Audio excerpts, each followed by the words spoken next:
ভুল হৈছিলে কিবা কৰিব পৰা নাই তাৰ কাৰণে আপোনালোকে আমাক ক্ষমা কৰিব আৰু আপোনালোকে অহা 5 বছৰত নৰেন্দ্ৰ মোদীৰ নেতৃত্বত এখন বলিষ্ঠ বিজেপি চৰকাৰ নিৰ্মাণত আপোনালোকে সহায় কৰিব হ'ব সকলো ৰেডি আছে তেতিয়াহ'লে মোৰ লগত আকৌ এবাৰ ক'ব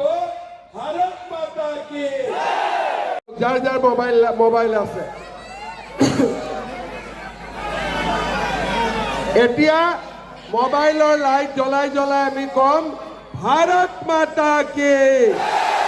ভাৰত মাতা কি ভাৰত মাতা কি। ৰাতিপুৱা 10 বজাত আমি আমাৰ জন আশীৰ্বাদ যাত্ৰা আৰম্ভ কৰিছিলো এতিয়া প্ৰায় 12টা বাজে আজি আমি জন আশীৰ্বাদ যাত্ৰাত ঢেকিয়াজুলি বৰচলা তেজপুৰ ৰঙাপাৰা আৰু নদুৱাৰ সমষ্টিত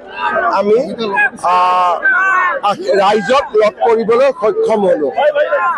উৎসাহ উদ্দীপনা অভূতপূৰ্ব মই নিজে ভাবা নাছিলো যে ইমান ৰাইজ ওলাই আহিব আমাৰ দলৰ পৰা যি ব্যৱস্থা কৰিছিলে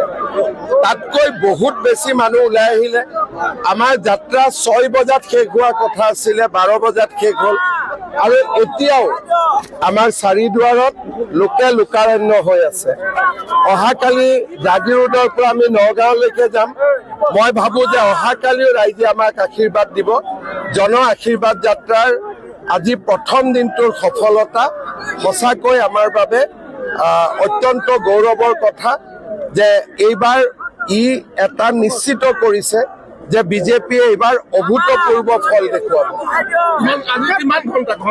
আজি ৰাতিপুৱা 10টা বজাত মই আৰম্ভ কৰিছিলো এতিয়া 12টা প্ৰায় 14 ঘণ্টা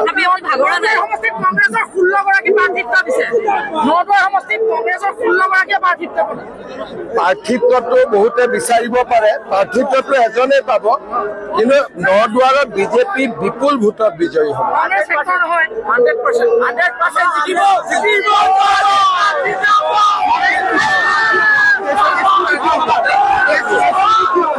সব ভাল হ'ব আলোচনা চলি আছে 2 এদিন লাগিব